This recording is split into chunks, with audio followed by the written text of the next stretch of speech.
you know, then they'd, maybe take interest and pull over. I've been called different things: Buddha boy, Gandhi, Jesus, Kevin Spacey, and so it's like that. Anyways, out of interest, I went through the mountains. I'm not used to the mountains. I'm from southern Ontario in Canada, which is very flat, like the Netherlands. In fact, one of the reasons why I decided to walk the Netherlands after my knee surgeries was that, well, it's small and it's flat. So I come from that kind of area. Walking through the mountains, the Rocky Mountains and Cascade Mountains and so on, was very, very challenging in some way.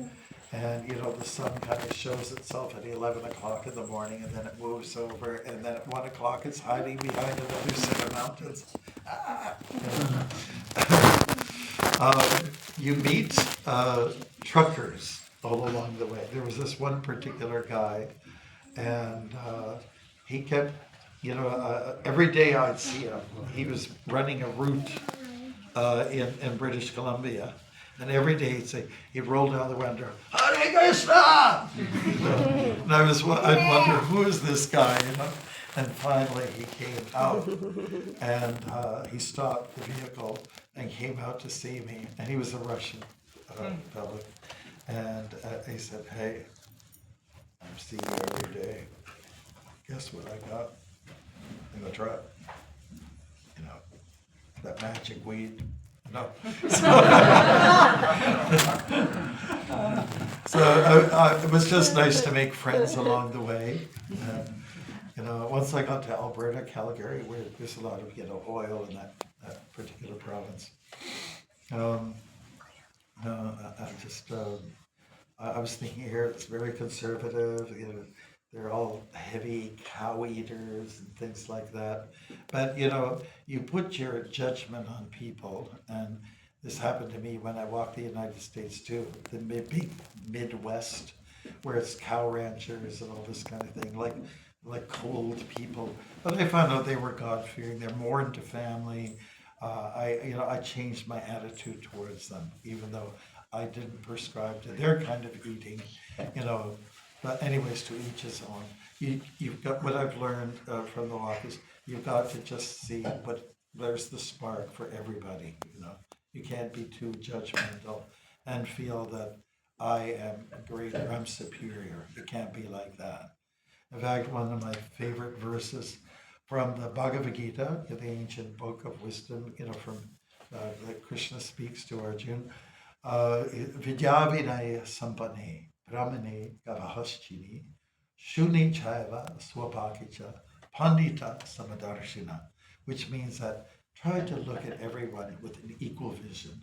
Try to see that the eloquent man or woman is equal to the person who is considered low class. Try to understand that. From a spiritual perspective, everyone's equal. Habits may differ. And then Krishna gives the example too of the cow, the elephant, and a dog. It's all on the same level, spiritually. So you have to embrace these kinds of concepts if you want to survive in the spiritual circles. Yeah, so I was in Calgary, and one gentleman, he was a Southeast Asian gentleman. His name's Bali, and he was a taxi cab driver. Said, "Hey, I saw you from a distance. You're wearing God's clothes. I can take you anywhere. I'll give you just like free." Where are you going? I said, "Well, I'm going to St. John's, Newfoundland, about 10 provinces that way." So, I don't think I can take you there now. I have to take it back. Yeah. And going through then the prairies, which is basically very flat, where you land at the living skies, where you have to kind of watch yourself because the skies are so alive with clouds making their formations. You see angels and dragons and all those kind of things, and you have to kind of watch where you're going.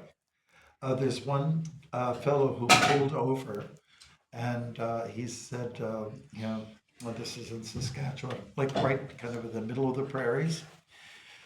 And he wasn't a farmer, but he was a business type guy. But he had one of those muscle trucks, fancy trucks. He pulled over and said, "Would you like a ride?" And I said, "Well, I'm actually going all the way to Newfoundland, and so I wouldn't be taking any rides with you. I'm sorry." I said, "Well, I just saw you. I was kind of curious, You're Buddhist," and then I had to clarify that. Well, I'm actually a Vaishnava, it's more Hindu related. And I've been dabbling with Buddhism, but my mind sometimes reverts back to the Christianity that I was born into. And I don't know if I believe in a lot of the stories there. And I said, "You mean like the story of the big guy with the big boat?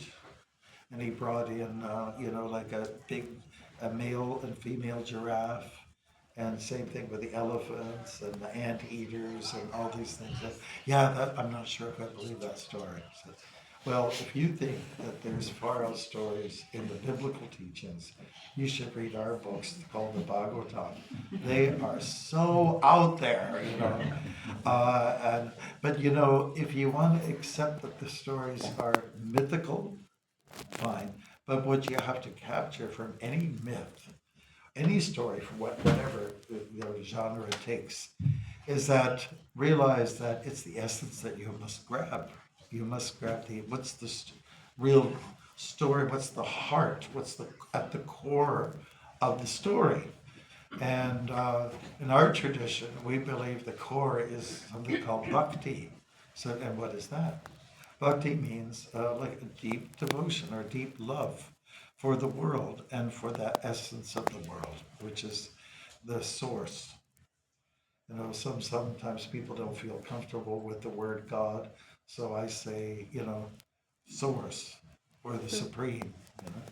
And you've probably heard people say, "May the force be with you," but I prefer to say, "May the source be with you." Right. Good. So I continue on, and now I'm at the middle of the country. I'm close to the Ontario border in a place called Manitoba. It's raining very pathetically, and when it rains, no one stops.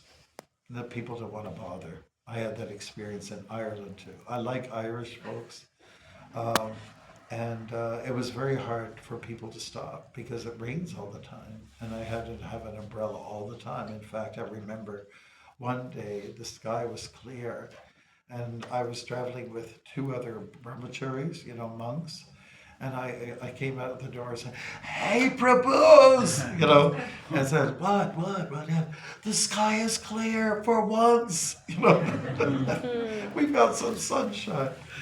Yeah, so I remember Ireland was particularly difficult. You know what happens when you're walking in the rain and this cloth kind of wraps around, it gets wet, wraps around your legs. So you go like this, and then a tear comes up like this. So you look like you're one of those women with a swanky gown on. And then you have to walk around and say, "Hi, how are you?" And just kind of hold it together. Otherwise you look weird. That happened at least twice. Ireland ruined two of my buildings. I'll never forget it. Yeah. So I just was in the middle of the country, and I was very tired, so I took a nap. People know that I take naps. And I just decided to be in the ditch on the Trans-Canada Highway in a sort of little depression area. And, you kind of take the fetal position. And there was a thistle right like this. And I remember looking at the flower of the thistle. It's a beautiful purple. I said, "You are so beautiful. Thank you." And I had some,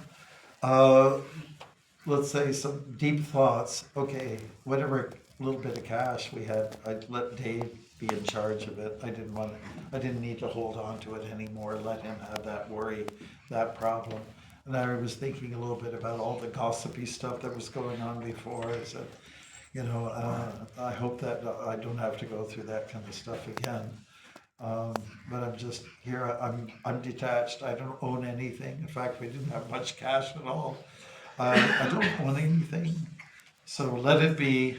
Let go. Let God. I came to a point of desperation. Meanwhile, the rain is hitting the side wall of my raincoat and that sort of thing. Anyways, we move along, and the country is very beautiful. I did have a chance to meet some incredible wildlife, bison. I'll tell you the story about when I was in the prairies and on this first walk. And I was again needing to have a nap. So there's this area where the bison, buffalo are, and they're looking like this. They're kind of like they're a bunch of a herd of animals that are, let's say, not so friendly, like dairy cows that'll just come to you at the edge of the fence, especially when you sing Govindam Adi Purusha. They're raising, and then they go like this, and then they come right to your, to the edge of the fence, and they just want to be petted or something like that. But the bison are different. So I was at this one place, and I just wanted to go for a sleep. And for me, it didn't mean to.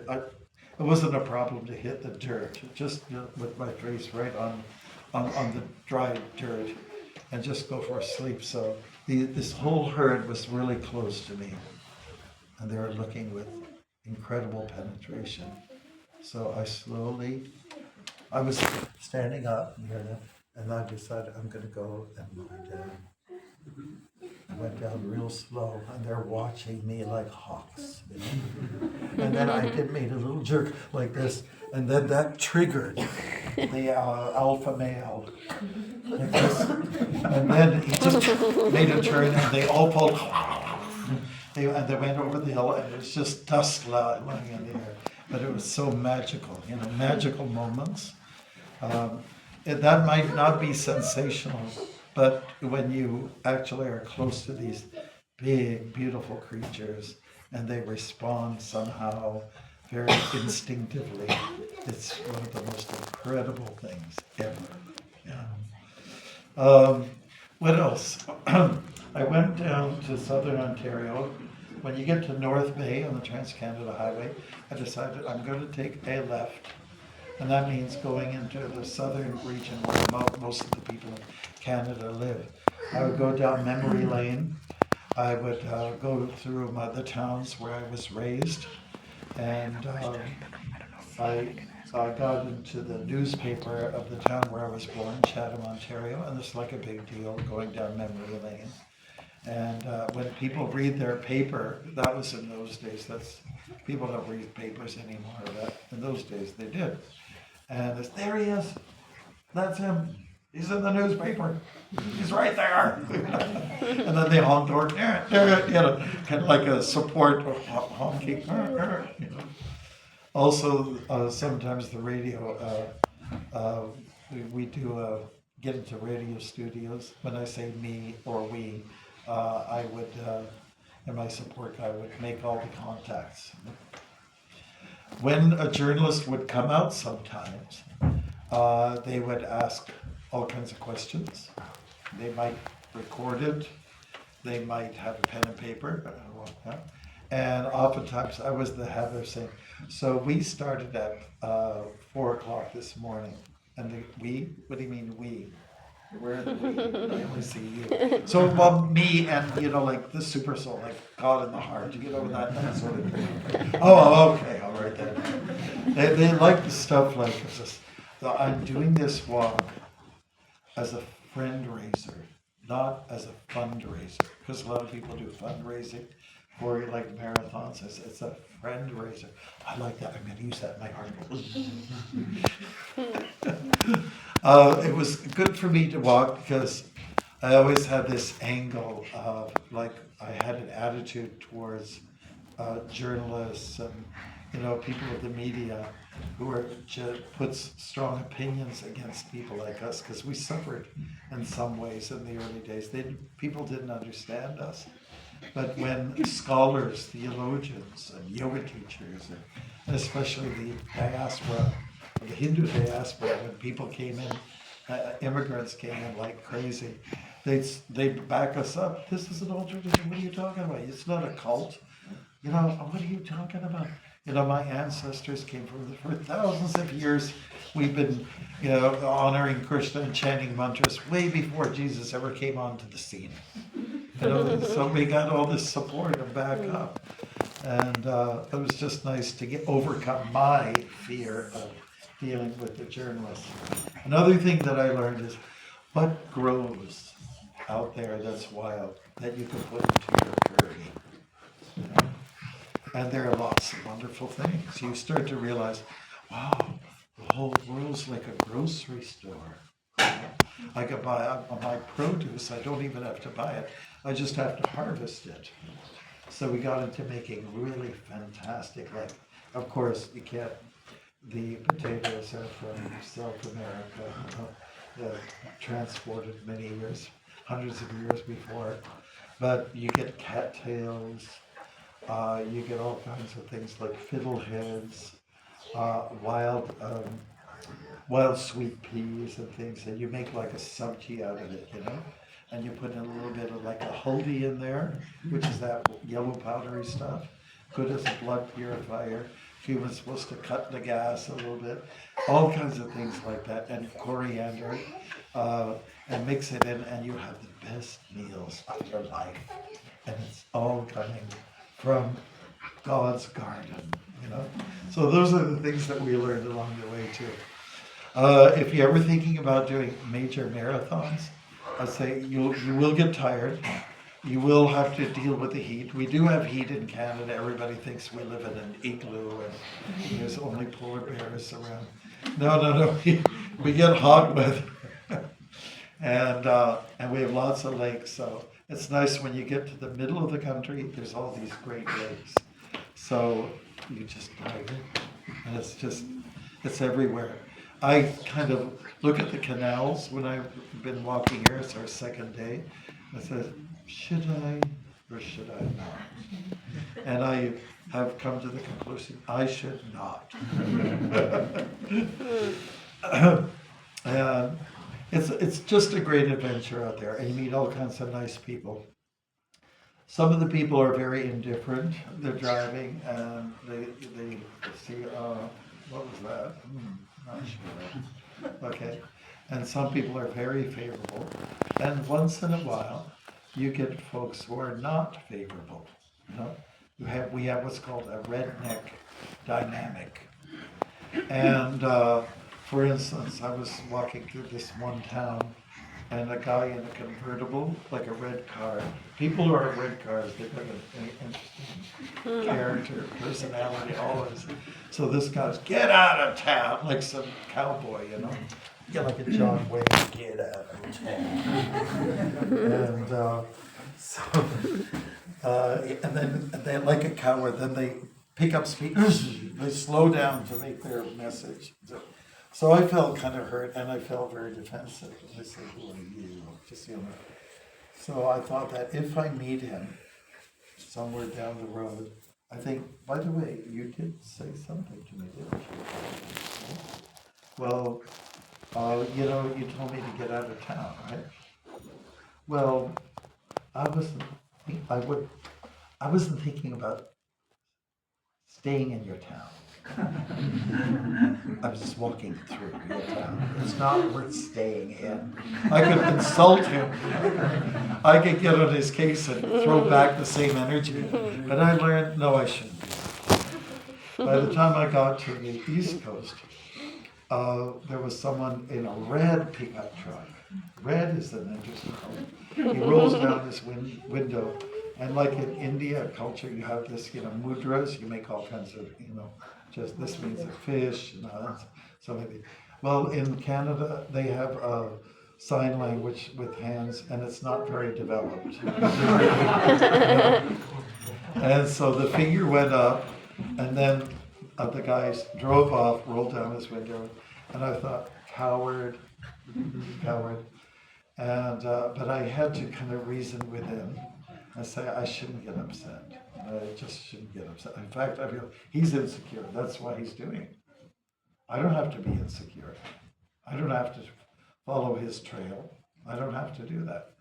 So usually what I found in life, when someone comes and, apparently insults or curses or whatever you want to call it, Usually it's followed up by something kind of pleasant, you know? It's like a waves of the ocean. Here's a big wave, you know, we go swimming. Here's the, oh, watch out, another one comes mellow. It's always like that. So right after that, when I was feeling a bit slightly hurt, I heard from a distance, hello! It was from a woman. I saw you on TV last night. Come on over. I'll offer you some juice. Meet my partner, blah, blah, blah. So we made friends. So while one person was not nasty, the other person was kind of nice. And it just usually works that way. Just wait for the wave to come. That's all. That's all you have to do. I got a little bit stuck in the snowstorms when I was in Quebec, because winter was setting in. It's now December, and so you have to contend with that. The whole idea about doing these long walks is so that you can explore yourself a bit more, to go inward, you know. So I certainly registered a little bit more about myself, who I am and how I react to certain things. I was with one friend of mine, and we walked together, and sometimes he would just pick up speed. I said, Garuda, why are you walking so fast? You know? I said, well, because I was angry. I was thinking about something that made me angry. And I tended to do that a little bit as well, where you feel you were misjudged or mistreated, and there was unfair dealings. So, and so you realize, okay, there's still some stuff that I have to work out inside myself and kind of come out clean in the end. I had a big day in Quebec. It was 3:45, and the St. Lawrence River is there. That all the Europeans came into the New World. First they came in through, they saw the St. Lawrence River. And from there you get to the Great Lakes and you get into the heart of the whole continent. You know? So it was one day, and I had somebody donated a van to us. So 3 people could stay in there. I had 2 support guys, and they were sleeping. It was a long drive. And that day, and I left a note, okay guys, I'm just going for a walk. I'll see you later. I'm the only monk on the road. I'm going eastward on this road. See you later. Okay. So then they did come a few hours later, and that was a very big day for me. I don't know the French language. Like in Quebec, they speak French, and they would get very hurt if you don't speak the language well. Even if you try. Even if you try, it's still not good enough. Okay. And so I decided I'll have a big day. And I was like to be a little competitive with myself. And I decided I'll just do really big. I'll just keep going. And it looked like, I was doing like started with 6 kilometers the first hour, then 5 kilometers next hour, and next hour. It kept going on like that. Said, I think maybe I can do 100 kilometers today, right? So after 20 hours of walking, I hit the 99 mark. I couldn't cheat, because it was 3:45 the next day. And I asked my 2 support guys along the way near the end, please stay with me. Keep me awake, whatever it takes. I just want to have a big day, if that's okay with you guys. And, just buy me some peanuts and throw them at me. I'll eat them and stay awake. That's all we can afford, like $1 worth of, peanuts. And finally they did fall asleep on me, and I got to the van. And I was so accustomed to, moving this way and not stretching enough. So I tried to open the van, the door was unlocked. It was some ungodly hour, 3:45. And it's the hardest time getting my leg up to the first step. And because you're just so programmed and conditioned to just be moving one particular way. Anyways, 99 kilometers was covered. They couldn't believe it, but it was quite a feat. And the next day we decided let's take a day off because there was an ice storm coming. And we decided to just drive all the way back and make sure it was just shy of 100 kilometers. And the map, in those days you have these maps, you unfold them, and they cover your whole car. Do you remember those days? Now you have these things, and you go look at a map, and then you go like this, and then it goes like this, and it disappears, But in those days, in the good old days, if I could say good old days, you open them up and you can see everything. It was quite beautiful. In terms of young and old, this is one of the nicest experiences I had. It was near Ottawa, the capital city of Canada, and I had to deal with the call of nature. Just, I had to urinate, so I used this washroom. Then I came out and we'd start to talk a little bit, And he's a man of the old school, if you understand what I'm saying, a person of the old ways. And he said, Prabhu, anything old, good. Anything new, bad. I couldn't quite agree with him, but on a lot of points, I do accept, Finally, you come to what's called the Maritimes. And that's at the far eastern side of the country. People are sweet, they're very nice. The Indian community in particular was so good to us. We stayed in their homes. We were usually staying in a van or in a tent. We'd stay in a tent and sleep in a tent at night. But now people were inviting us into their homes, and they were happy to service a monk and a person of the Bhakti tradition, and so on. It went like that. And I told the story last night, I believe it was. I was nearing the end of the walk, and somebody from the Canadian Broadcasting Corporation came, and CBC, which is a big deal. If you get CBC interested in your story, it's a good thing.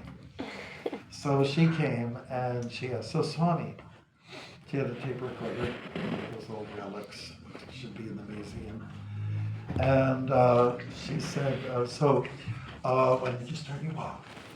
And I said, well, I started my walk in April 12th of this year. So, and why are you doing this? I'm doing this for the spiritual healing of the nation, And I like to promote the walking culture. We got to get back to using our arms and legs, instead of being in the car. We're obsessed with cars, that kind of thing. So, well, how many pairs of shoes have you worn? Now that you're close to the end, I said, I'm on my 4th pair of shoes. Well, that's very interesting. Okay, so now that you're almost finished, you're finishing in Newfoundland. What was the greatest moment that happened on this walk? And I kind of just went blank. I wasn't sure how to answer that. There was no reason for me to be so fearful, but I didn't know what to say. Was it the grizzly that I met that was very close to, pouncing on me? Was it the group of blackbirds that were, kind of diving at my eyes, and I was near their nest, and actually I lied to people that I walked all across Canada for about a quarter of a kilometer. I ran to get away from those birds. Yeah, so the time is passing by, ticking away, and how am I going to answer her? I said, well, then it dawned on me. I thought, I know the greatest thing that happened on this walk.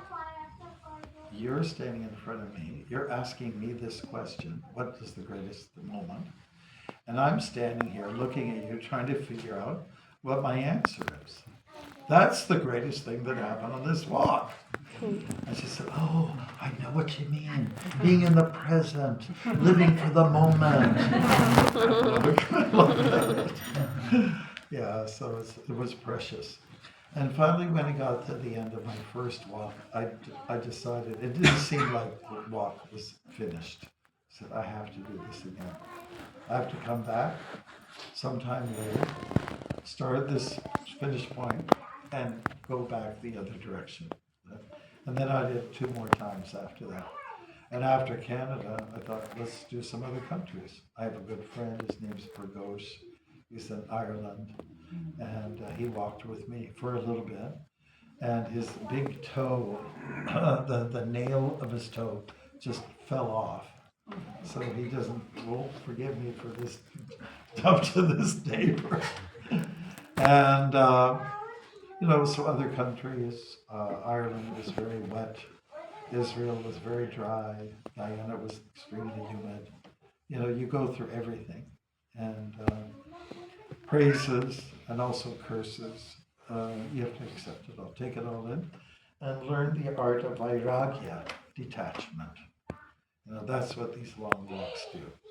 And there's something else I want to share with you. A friend of mine who headed up what's called Padayatra with the Swami, he said, I did a lot of reading up on people who walk long distances. And when they start walking, they're not quite sure what to expect about the whole experience. But by the time they're finished walking, they all believe in some higher power. They all believe in like God or whatever you want to call it. Because when you go through these long walks, you realize how small you really are, how insignificant you are, and how significant is everything else. So there's a lot to be learned. Our ancestors, whether you come from an Indian background or a Buddhist background, or I don't know if there's any Catholics here, but St. Patrick, if he was one of your heroes from the past, and indigenous people, I'm sure before Christianity even came here, was the Celtic culture here, if I'm not mistaken. So there was always this part of the culture. This is before there were planes and before there was Las Vegas and Disney World. There was you go and you grow, you go and grow and then glow after that. And that's the beauty of just going just to, let's say, get in touch with yourself, get closer to the Supreme. And those are some of the lessons that I learned along the way. And I've become an addict, and I don't need to check with AA if I'm. It's not that kind of addiction. It's a good addiction. And in fact, I wore my knees down to the point where I had to get them replaced.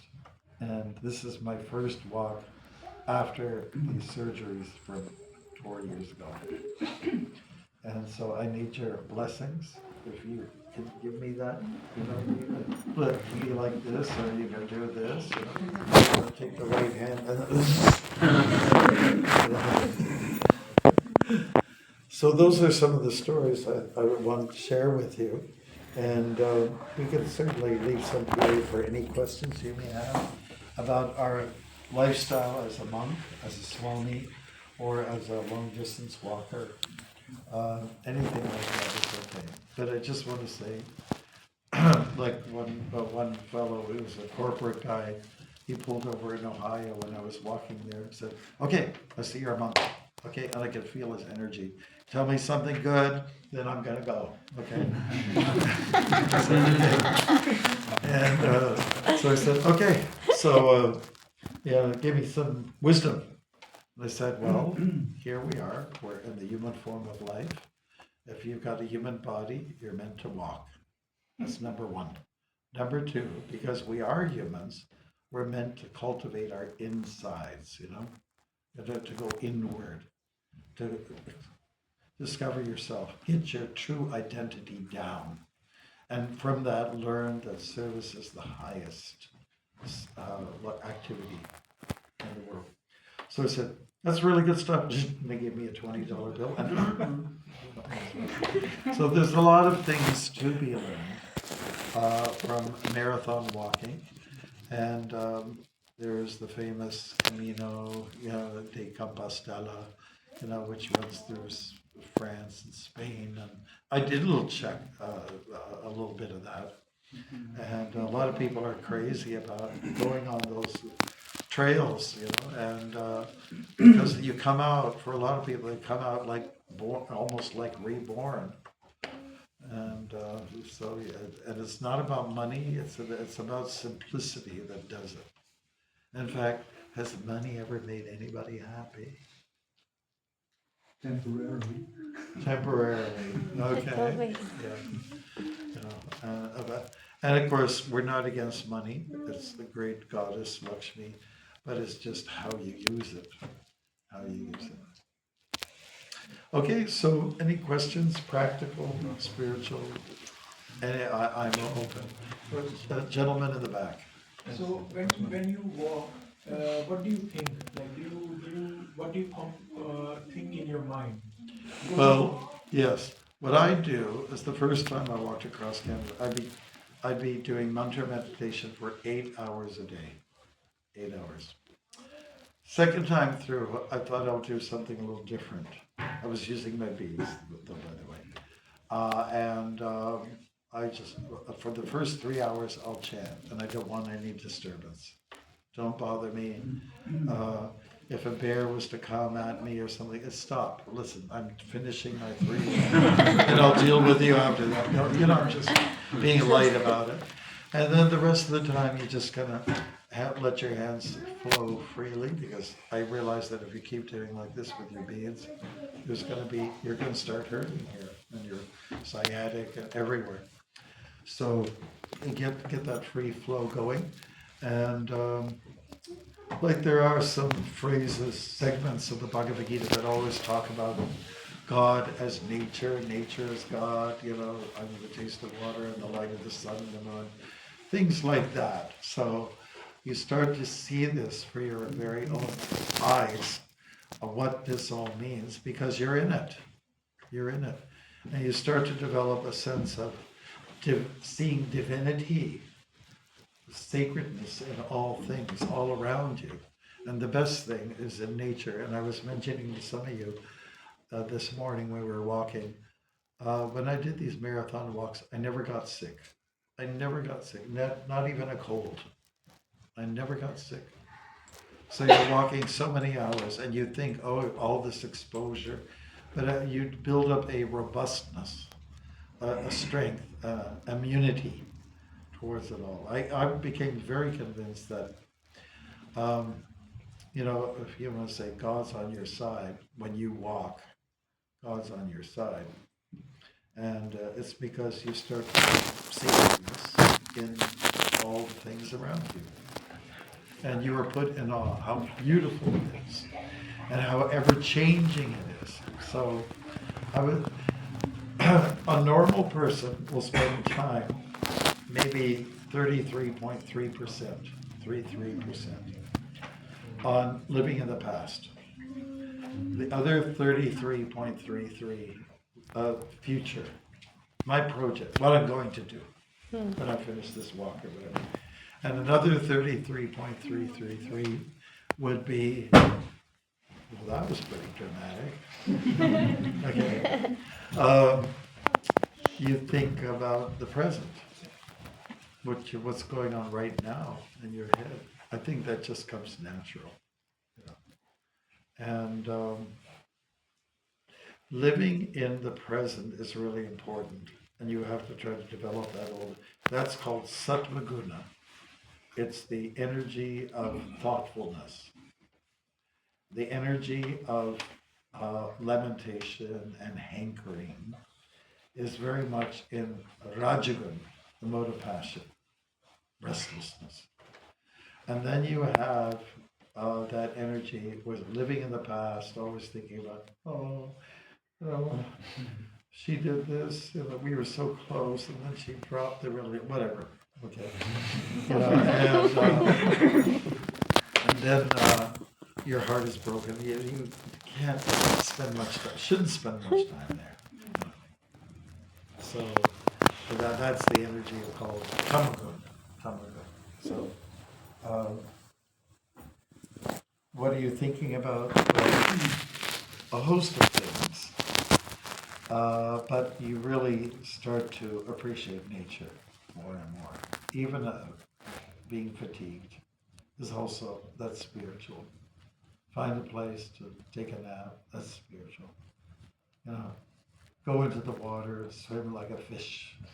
You know, that's also Krishna. You know, so it's all spiritual.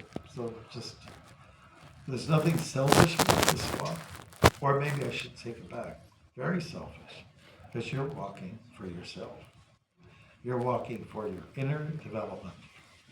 So that's what the experience is. Spend a little time to analyze what's going on inside and try to clean it up. Clear the clutter. The worst thing is to have clutter in your house. Remember when you were a teenager and your room was full of clutter and your bed was never made and your mother would get on your case? Do you remember those days? You know, like it's all clutter, you know, and then if there's a fire, you got to make sure that the exit is clear. Otherwise, you'll get the clutter that you're so much in love with is going to kill you. I don't know. So that idea is to get clean by being in the environment where we're meant to be. Like a lot of people live in square rooms, and they're just always getting sick because the air doesn't move. Now this room is not square. It's something different. It's kind of rectangular with a sort of like a, you know, with a curve. So maybe the vibrations are okay, not bad. Is that okay? Thank you. Any Hare Krishna other? Maharaj. Yeah, okay, Yeah. sure. Okay. Any advice for the today's generation where we wake up, starts working, and between the work we cook, between the work we eat, between the work we cook again, between the work we again eat. That's how the day is. And we don't even go out because it's completely cold outside. Life is messed up. With any practical advice, like how I to... think you have to spend a little time in meditation, and so traditional yogis, they get up early in the morning and they hit on some important emotions, and one of them is gratitude. You know, I want to be thankful that I'm okay, I'm alive, I can breathe, I can drink, I can function. You know, that gratitude is so uplifting. You know, and so I think that's where the switch changes. When you become grateful. If you're just doing everything mechanically, and there's no time for thank you, thank you, you know, then I don't think you should need to be living. You're missing out on the joys of life. And gratitude is the greatest thing. You know, done well in a big way. In a big way. So I think that people who are grateful, I mean, that's why people follow spirituality forever. I know a lot of people are knocking down faith groups and religions and all that, but there's something that they do that's right. It's easy to say this is wrong, but there are some things that are right. You know? And that rightness is, oh, we thank you for, the blessings. So I think that's really important to cultivate the thank yous. And usually that payback in the form of chanting mantras, making nice music, of expressing just that gratitude. Hare Krishna. So we have to have the attitude of gratitude. There's no other way, there's no other way, there's no other way. Thank you. Haribo. Somebody else? Go ahead. Maharaj, I remember reading about your walks for the first time about 25 years ago. After that, a few times more I read about it. And I always thought that the main purpose that you had with the walks is preaching. Now, after yesterday, having walked with you and today, I also learned that there are several more purposes behind the walk, also like a personal purpose for your own spiritual growth and some other things. What would you say, can you say something about what is the most important value of the walks? Well, you use the word, not my favorite word, honestly. Take the P out, and then you've got the right word. Personal. Reaching. You said preaching, and I take the P Oh, out, yeah, preaching. reaching. Reaching. That's what I'm out there for. I'm reaching out, connecting, and expressing gratitude, and saying Bhaktimarga, etc., etc. And that little gesture alone is really important. And when people see you in the traditional monk attire, that it gets them maybe thinking a little bit, oh, spiritual, you know. Let me think about what's my spiritual life, what's my gauge, where am I at, you know. So it's really about reaching out to nature, reaching out to people, reaching out to the nearest path, the trail. It's really getting into the real, true blue yoga. Stretch, reach, you know. Let me grab that guy's head, you know, and contribute something, you know. So it's more about that. That word preaching is very derogatory. Very derogatory. Usually it refers to some, I know everything, you don't know anything, shut your mouth. That's not reaching. That's cruelty. That's slavery. So slavery must end, especially with the senses. You know. Being a slave to your senses, that slavery should come to an end. And that's how you counteract that. Instead of going for every little gesture, every little, let's say, yearning for grabbing its senses, you have to come to some conclusion, which is sung by a famous pundit. His name is Pundit Mick Jagger. I can't get no satisfaction. And you can't always get what you want. Two great shlokas. I think I understand your point, but Yeah. is there also something like preaching by example? It's more Sure. like positive. I like something that Francis of Assisi said. Preach. And use some words if you have to. And use? Preach and use some words if you have to. Okay. So it's more by example that people are going to be inspired. Talk is cheap. Talk Unless- is cheap. Is cheap unless if you actually, do. Doing. Yeah, Do. talk. Do. Thank you. Walk your talk. Thank you. Anybody else with any questions? You were talking about when you were walking, that things come up from the past or anything.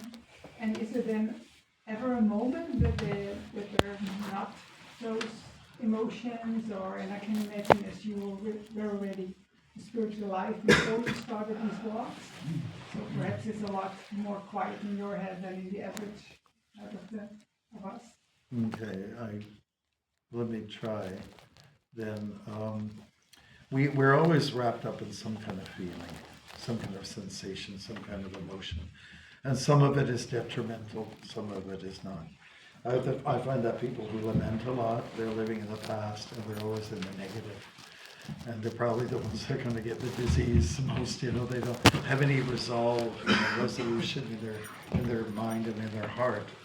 So I think that what's good is to practice what the Bhakti yogis do, which is to chant mantras, which are all about expressing gratitude, or the leelas, the stories, the epics. One thing that if you look at Bhagavad Gita chapter 17, text 16, Prabhupada in his purport speaks about you're trying to quiet the mind. I'm just paraphrasing. What you can do is look at these stories of morality, like the Mahabharata and the Bhagavatam, so like that. So this will occupy you in a positive way. So it will bring you to some resolve. And so I think that's a very important verse and purport in the Bhagavad Gita 17:16. how to get that to be mindful. Have your mind full of what's positive. And we expressed to somebody today, be very upbeat, live with a lot of hope. There's only two ways to be in this world. I think there's only two. One is to be upbeat or beat up. And there's a lot of people who feel very defeated.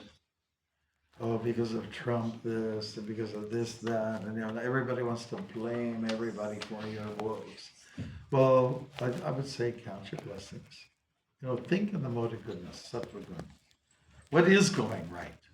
Just think along those terms. Stop whining like a baby. Grow up. There's a lot of grown-ups who are not grown up. There's a lot of people who are whining, like whining, and you just want to say to them, would you like a little cheese with your wine?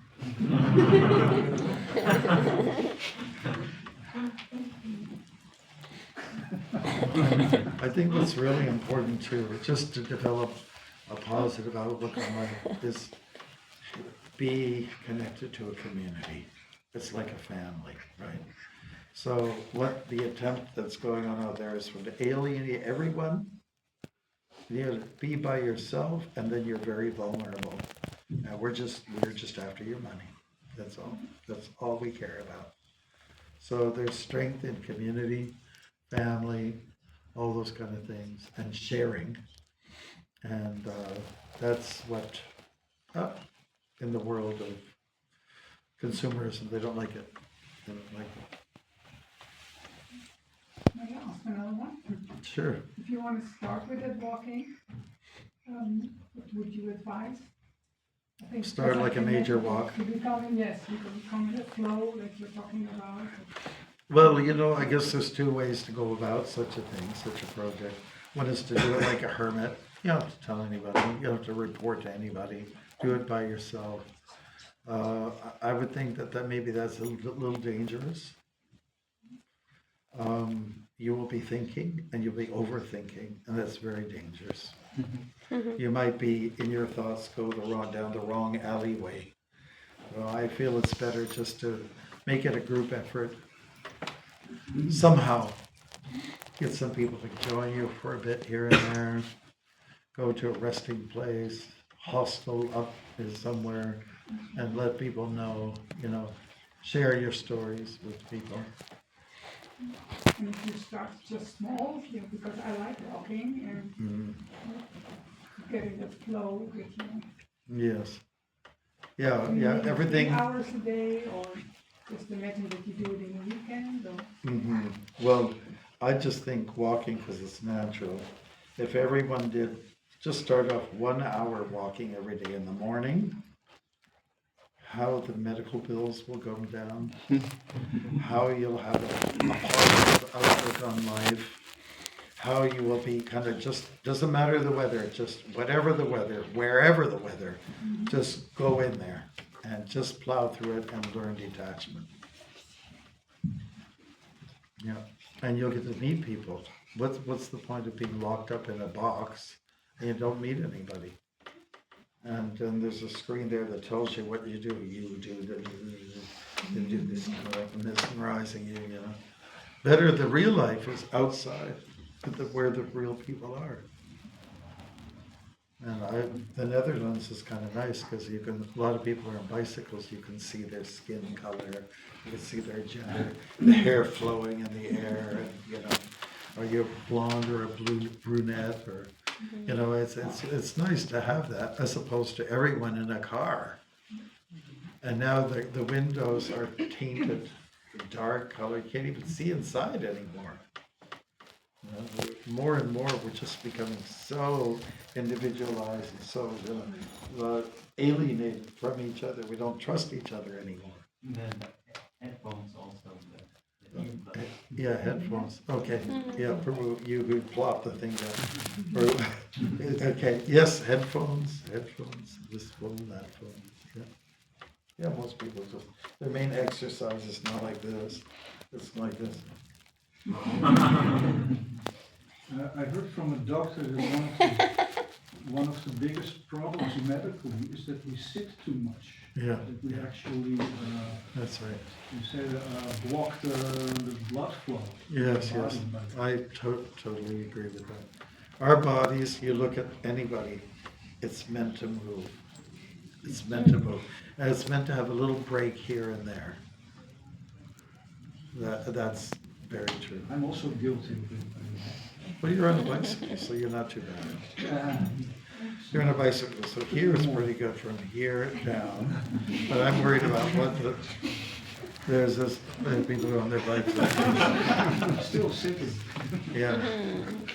Now, I don't know how people do it, like your buttocks must be really sore after being on a bicycle. I get used to it. Oh, yeah? Okay. Speak for yourself. Okay, anything else? Yes. You mentioned you didn't walk for 4 years. Did I understand that correctly? Well, no, you have, after the surgery, you have to keep walking every day. Yeah, It's but part of how did you physio. manage not doing like long trails?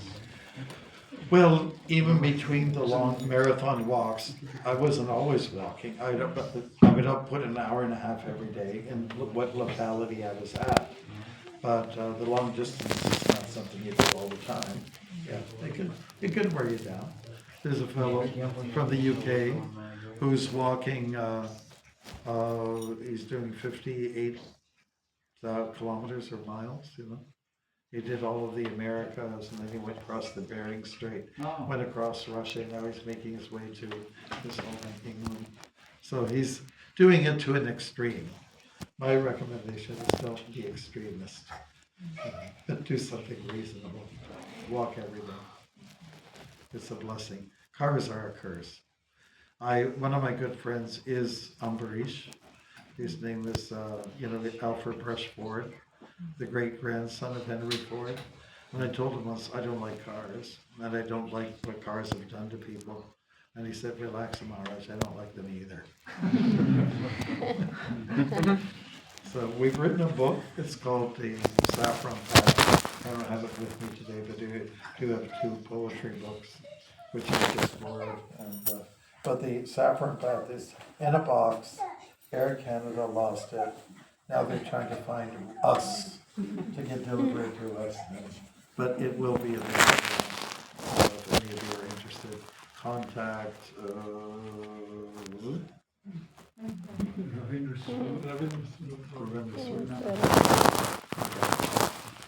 Well, thank you for the great questions. I hope that it was a little bit inspirational and to get us to walk more. Very nice one. Thank you. Thank you. And what we can do now is